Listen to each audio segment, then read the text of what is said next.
Today we want to continue a little bit of the thoughts that we talked about in verses 42 and 43 yesterday. So if you didn't watch yesterday's video, I recommend you slide back over and check that out.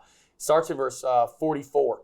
It says, "Yes, I will consecrate the tabernacle and the altar, and I will consecrate Aaron and his sons to serve me as priests. Then I will live among the people of Israel and be their God, and they will know that I am the Lord their God. I am the one who brought them out of the land of Egypt so that I could live among them. I am the Lord their God."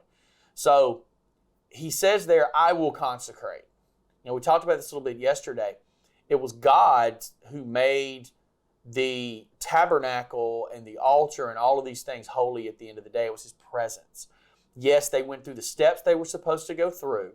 They offered the sacrifices to be an atonement for their sins, a temporary atonement, mind you, because what do they have to keep doing? Daily offering sacrifices. Day after day after day, they're offering sacrifices.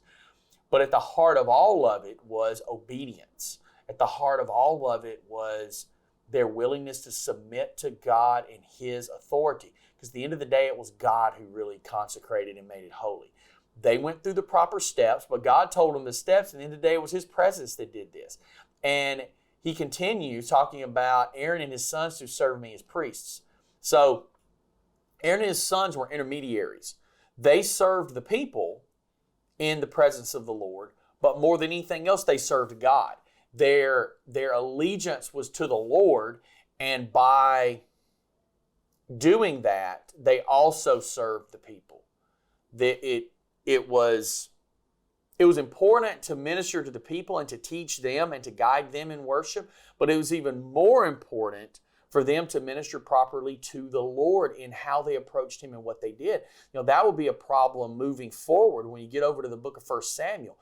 When Samuel actually lives at the tabernacle with Eli, who was the priest in charge of the tabernacle at the time, and his sons were a bunch of crooks, and they were stealing the offerings. They were taking the things that they weren't supposed to. Some of the women that would come to actually offer sacrifices at the temple to be a part of worship, they would actually take and have sex with them.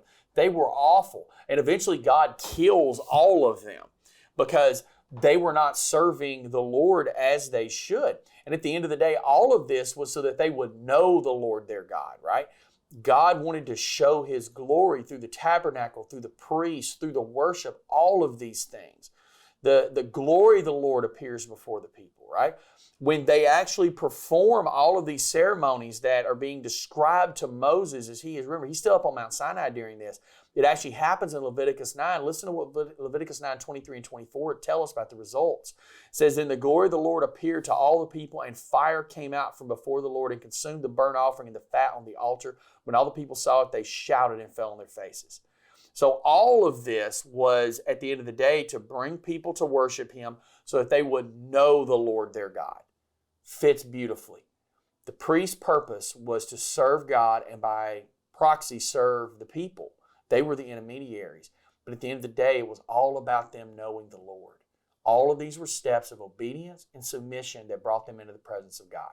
See you later.